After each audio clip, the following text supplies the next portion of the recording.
C'est avec plaisir que je représente la Dominique ici ce matin. Et je commence en disant merci à tous les Guadeloupéens, tous les Martiniquais qui ont beaucoup aidé la Dominique après le cyclone Maria. C'est que c'était un moment très terrible pour la Dominique. Et la Dominique fait face avec les difficultés juste là maintenant. Il y a beaucoup de maisons qui ne sont pas encore recouvertes ni reconstruites. Il y a l'accès à l'eau et l'électricité qui n'est pas encore entièrement rétabli. Et comme on connaît la topographie de la Dominique, c'est très difficile de faire face avec toutes les difficultés pour faire arriver l'eau et l'électricité dans les foyers. Mais les choses avancent et on dit merci à Dieu pour l'occasion et l'opportunité que je prends ici ce matin pour vous présenter concernant la coopération entre l'Europe et la Caraïbe. Dominique a été mis en évidence, comme je disais, le 17 après le cyclone Maria, le 17 septembre. Juste des années après, la Dominique a été frappée par la tempête tropicale Erika. C'était en août 2015. La Dominique est stratégiquement positionnée entre deux îles européennes, la Guadeloupe au nord et la Martinique au sud. Je me souviens lorsque Rosie Douglas est devenue première ministre en l'an 2000, l'un de ses premiers objectifs était de construire une relation étroite avec l'Union européenne via les deux îles voisines. Malheureusement, il est décédé que 9 mois après sa mandature au pouvoir. Mais les autres premiers ministres n'avaient pas cette passion que Rosie Douglas avait pour travailler avec l'Union européenne, pour faire partie un peu de l'Union européenne, pas pour reprendre l'indépendance de la Dominique, mais juste pour travailler en étroite collaboration avec l'Union européenne. Bien qu'il y ait une forte relation commerciale entre la Guadeloupe et la Dominique, toutes les semaines, il y a 2 bateaux de marchandises transportant des produits agricoles de la Dominique vers la Guadeloupe. Et aussi, de la Guadeloupe, ils achètent beaucoup de matériaux de construction, surtout maintenant, la majorité des matériaux de construction vers la Dominique vient de la Guadeloupe. Et parfois, les bateaux doivent faire 2 voyages par semaine pour prendre des matériaux de construction pour amener à la Dominique. Mais même en dépit de ça, on voit qu'il n'y a pas cette collaboration qui devrait être possible parce que je trouve que cette collaboration est un peu, comme on dit en anglais, trop one-sided. Et on trouve pas, c'est pas bénéfique, trop bénéfique pour les deux îles parce que parfois, le peu qu'on peut apporter en Guadeloupe et en Martinique et la quantité qu'on achète en Guadeloupe et en Martinique pour amener à la Dominique, parfois, on a beaucoup de difficultés, même pour entrer en Guadeloupe avec le peu qu'on a. Mais quand on part, on peut partir, on laisse pratiquement tout l'argent qu'on a dépensé, qu'on vient faire en Guadeloupe, acheter des ventes en Guadeloupe, réacheter en Guadeloupe pour ramener à la Dominique. Alors, c'est un peu one-sided, comme on dit. La Dominique, quand même, continue de recevoir de l'aide de l'Union européenne. Au titre de 10e Fonds européen de développement, la Dominique a reçu entre 2008 et 2013 5,7 millions d'euros et qui a été consacré au programme d'appui budgétaire général pour aider à stabiliser les finances publiques déséquilibrées et à réduire sa dette élevée. Aussi, entre 2014 jusqu'au 2020, pour cette même Fonds européen de développement, Dominique va recevoir 4 millions d'euros pour le gouvernement à développer le secteur des énergies renouvelables et de l'efficacité énergétique, ainsi que pour financer d'autres projets d'infrastructure. La Dominique continue à recevoir de l'aide de l'Union européenne, mais une autre one-sided affaire encore, comme on dit, parfois il y a les entreprises françaises basées à la Dominique parfois c'est eux qui bénéficient qui ont cette bénéfice pour trouver ces contrats et même pas les autres îles de la Caraïbe. Je pense que ça doit être un peu plus ouvert parce que c'est comme si ils vous donnent de l'argent, mais l'argent en bouche, mais pas l'argent en main, ni l'argent en poche.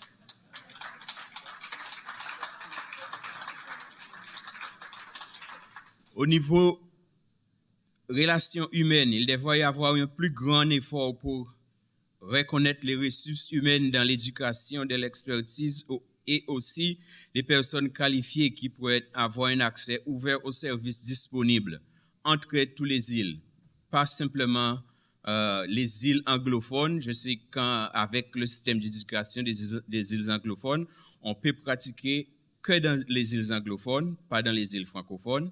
Et ça doit être un peu plus ouvert parce qu'on est dans la Caraïbe, on n'est pas en Afrique, on n'est pas en Amérique, on n'est pas en Europe.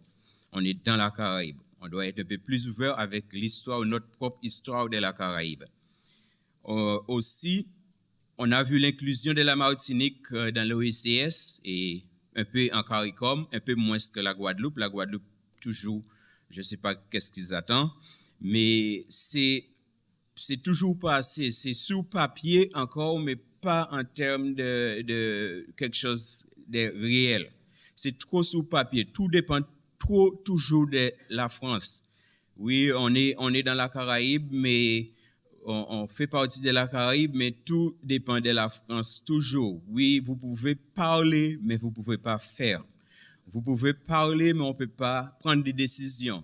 Je pense que ça ne sert à rien. Si on peut parler, on peut aussi collaborer. Je pense qu'on peut aussi faire des choses. Il y a des choses qu'on peut faire ensemble. Comme on dit qu'un voisin, en temps de crise, un voisin est beaucoup plus important qu'un parent à 8000 km.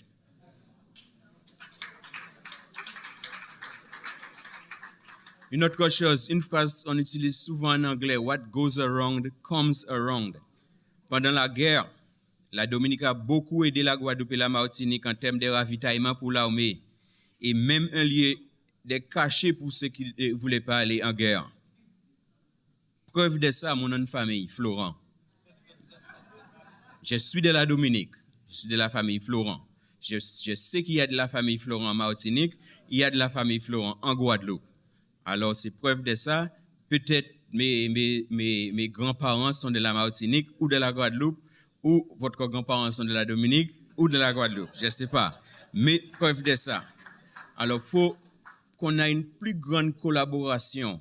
Nos pêcheurs, il y a une limite de l'eau qui nous sépare, je ne sais pas si c'est les dauphins, si c'est les requins, si c'est les baleines qui a mis la frontière. Ou je ne sais pas qui a mis ce type de frontière, mais il y a une frontière qu'on ne peut pas dépasser. Si on dépasse, on est un problème, on est en difficulté. Je pense qu'il faut briser ces barrières-là et permettre que tout le monde circule. Les Caraïbes circulaient de l'Amérique du Sud jusqu'à l'Amérique du Nord. Et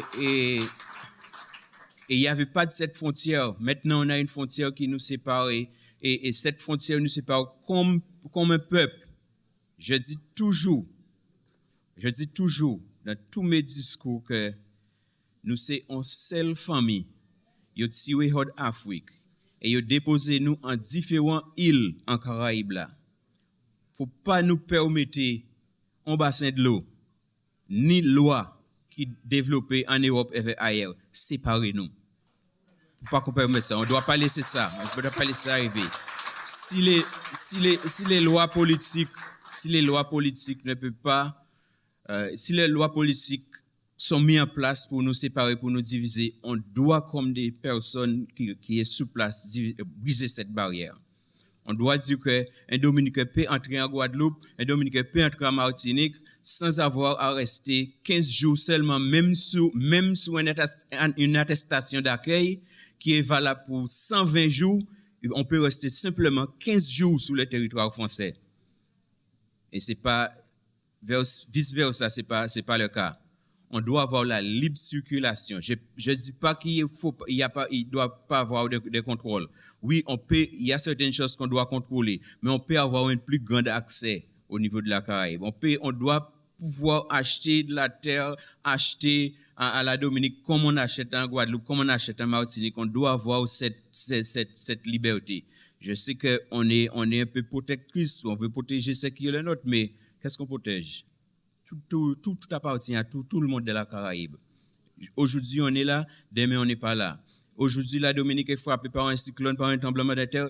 Demain, ça sera Martinique, demain, ça sera Guadeloupe, et on doit faire face avec ces choses. Alors, on va parler un peu de la changement climatique cet après-midi, mais en termes de collaboration, on est en Europe sans être en Europe, mais on est stratégiquement, géographiquement dans la Caraïbe. On doit vivre comme des Caribéens. On doit fonctionner comme des Caribéens. On doit collaborer comme des Caribéens. Et c'est mon souhait, c'est mon espérance. Et on ne devrait pas laisser aucune chose nous séparer. Et ça, c'est mon souhait. Et ça, c'est ça qui doit être arrivé pour nous ici, entre la Dominique, la Guadeloupe, la Martinique et Sainte-Lucie. Merci.